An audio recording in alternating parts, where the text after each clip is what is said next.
여러분 안녕하십니까, 강신업 변호사입니다. 여러분, 종합특검이라고 아시죠? 세 개의 특검이 끝나고 나서 종합에 따라서 종합특검이라고 부르는데요.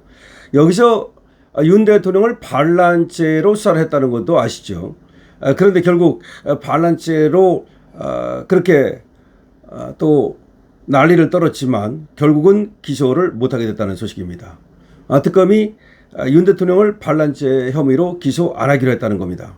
법조계에서는 애초부터 무리였다는 얘기가 나오고 있습니다. 이 소식 빠르게 전하겠습니다. 2차 종합특검이 윤석열 전 대통령과 김용현 전 국방장관 등을 군정법상 반란 혐의로 기소하지 않는 쪽으로 가닥을 잡았다는 겁니다. 김현태 대령도 이제 기소를 제대로 못하겠죠. 법조계에서는 애초부터 반란죄를 적용하기는 무리라는 지적이 있었는데 결국 이번에 권창룡 특검이 끝에 가서 포기를 한 거죠. 정말 이거는 말이죠, 엄청난 수사 낭비고 인력 낭비고 그리고 돈 낭비라고 할 수밖에 없는 거죠. 2차 특검의 반란 혐의 수사는 특검이 출범한 지난 2월 25일 시작이 됐는데요. 출범 당일 김경호 변호사는 윤 전 대통령과 김 전 장관, 노상원 전 국군정보사령관, 박안수 전 육군참모총장, 여인영 전 국군방첩사령관, 곽종근 전 육군특수전사령관, 이진우 전 수도방위사령관, 문상호 전 국군정보사령관, 김현태 전 707 특수임문단장 등 9명을 군역법상 반란 혐의로 특검에 고발했던 겁니다. 이때 이 고발장에서 윤 전 대통령은 123 비상계엄이라는 명분 아래 친위 군사 쿠데타를 기획하고 무장 군인들을 동원해 국헌을 문란하게 한 반란 수괴라고 주장을 한 겁니다. 특검은 이들을 피의자로 입건한 뒤 여러 차례 조사를 했고 지난 3월에는 이 고발자인 김 변호사를 불러서 조사하기도 했습니다. 이 고발자라는 사람은 이제 변호사 자격을 갖고 있습니다만은 좌파 시민단체 쪽에서 이 일을 하는 사람이라고 보면 되겠습니다. 그래서 지금 윤석열 대통령이 군형법상 반란죄에 해당한다고 보고 고발을 했고 종합특검은 그 고발을 빌미로 해서 지금 9명에 대해서 수사를 해왔는데 결국은 수사를 하다가 이게 반란죄가 되기 어렵다고 보고 기소를 포기했다는 얘기가 되겠습니다. 자, 2차 특검은 윤 전 대통령과 김 전 장관 등이 계엄군과 공모해서 수도방위사령부와 특수전사령부 병력 등을 국회와 중앙선관위에 투입한 만큼 반란죄를 적용할 수 있다고 보고 수사를 벌여왔다는 겁니다. 그러나 2차 특검은 결국 윤 전 대통령을 비롯한 반란 혐의 피의자를 모두 재판에 넘기지 않기로 방향을 틀었다는 겁니다. 2차 특검 관계자는 지난 3일 브리핑에서 반란죄는 법리가 난해 기소까지 이어지기 어렵다면서 방첩사 블랙리스트 사건과 해병 특검 자녀 사건 등 다른 수사도 많아서 더 이상 거기에 수사 인력을 투입하기 어렵다라고 밝혔는데요. 결국 지금까지 뻘짓했다는 얘기가 되겠죠.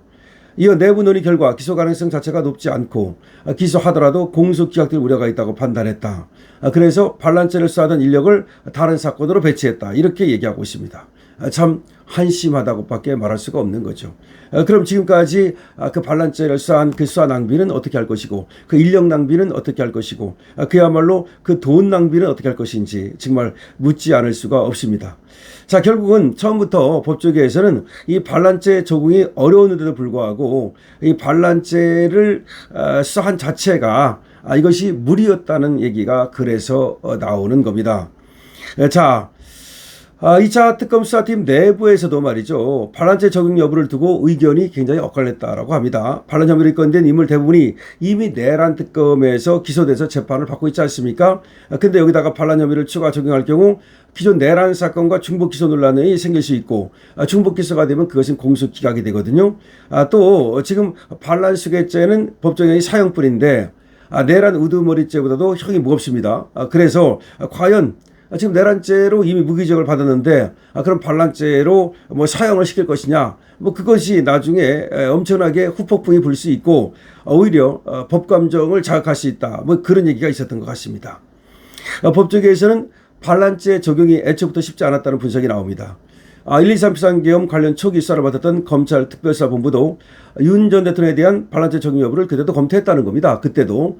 근데 군 통수권자인 대통령이 직접 주도한 비상계엄을 군사 반란으로 보기는 어렵다. 어떻게 이게 군사 반란입니까? 대통령이 비상계엄한 것이. 내란도 아니지만 반란은 더더욱 아닌 거죠. 특수본수사 경험 있는 한 검사는 반란죄는 군인이 자신의 상급지휘관권자에게 반기를 드는 경우를 전제로 한다.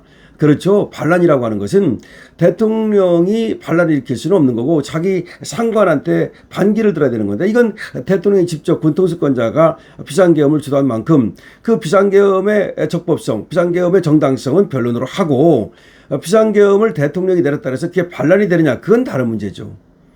이웃사를 이어받은 내란 특검도 반란죄는 별도로 정할 필요가 없다고 판단한 것으로 알려졌다, 이렇게 나오고 있는데, 결국은 이 처음에는 이 수사를 갖다가 특수본에서 하다가 근데 특수본에서도 반란죄를 검토했다는 거예요. 그런데 이게 안 된다고 보고서 안 한 겁니다. 그 다음에 이제 내란 특검에서 이어받았죠. 내란 특검에서도 이 반란죄를 또 검토했다는 겁니다. 근데 여기서도 안 된다고 보고 여기서도 안 했다는 겁니다. 그런데 이 종합특검이라는 데서는 용감하기도 말이죠. 이게 반란죄가 된다고 보고서 수사를 이어가면서 브리핑을 하고, 그리고 윤 대통령까지 부르고 난리 부르스를 떨었던 겁니다. 참 기가 막히지 않습니까? 결과적으로는 그런 2차 종합특검이 뭔가 말이죠. 자기가 성과를 냈다. 나는 특수본하고 다르다. 나는 1차 그 내란 특검하고 다르다. 나는 종합특검이다. 그래서 앞에서 밝혀내지 못한 것을 나는 밝혀낸다. 뭐 그런 것이 굉장히 강한 것 같아요. 그러다 보니까 2차 종합특검이라고 하는 것이 내란 특검하고도 번번이 부딪히고 있습니다. 그 부딪히는 가장 대표적인 것 중에 하나가 바로 곽종근 문제죠. 이 곽종근을 갖다가 이제 또 어떻게 볼 것인가, 뭐 그런 얘기 아니겠습니까? 이건 이제 봐줄 것인가 말 것인가, 뭐 이제 그런 얘기인데, 여기서도 크게 이제 부딪히는 것이고, 그 다음에 또 여러분 아시다시피 지금 메모, 지렁이 메모로 유명한 이자도 지금 또 홍장원이죠. 굉장히 또 부딪히는 그런 어떤 지점이죠. 그러니까 곽종근하고 홍장원은 앞에 내란 특검에서는 일종의 공익제보자, 뭐 그렇게 봐가지고서 사실 빼놨던 거 아닙니까? 그런데 이 종합특검에서는 걔들도 범인이다라고 보고서 피의자로 입건을 하고 수사를 하고 있습니다. 이 부분이 크게 부딪히고 있고요. 이거 말고도 지금 건건이 지금 종합특검하고 내란특검하고 부딪히고 있고, 그거 말고도 이 종합특검은 김건희 여사 특검, 그 다음에 차장병 특검하고도 부딪힐 가능성이 굉장히 높습니다. 이게 종합특검이 앞에서 못한 거를 하겠다라고 하는 그런 어떤 뭘까요? 어떤 그 굉장히 좀 자기가 공을 세우겠다, 그런 것이 앞선 것이 아닌가라고 생각이 되는데, 그러다 보니까 이제 사람들은 어차피 말이죠, 저 사냥개가 또 더 잘 잡느냐, 이 사냥개가 더 잘 잡느냐, 결국은 사냥개끼리 싸우다가 또 이런 불상사를 낸 거 아니냐, 이런 말도 나오고 있습니다. 어쨌든 간에 종합적으로 말씀을 드리면 결과적으로 반란죄라는 것으로 2차 종합특검에서 계속해서 수사를 하면서 여러 사람을 부르고, 그렇게 또 수사 인력과 그리고 또 그에 들어가는 그런 돈을 갖다가 낭비해 왔으나 아무것도 결국은 얻지 못하고 반란죄 기소를 포기했다는 소식입니다. 물론 윤석열 대통령이라든가 내지는 또 김영현 국방장관, 그리고 김현태 전 대령 등에게는 뭐 희소식이라고 볼 수 있는데, 그러나 뭐 희소식도 아닌 것이 너무나 당연한 것이기 때문에 그동안 억울하게 불려다니면서 고통받았다, 그렇게 볼 수 있는데, 그 고통은 그러면은 누가 어떻게 보상합니까? 강신업 팀입니다.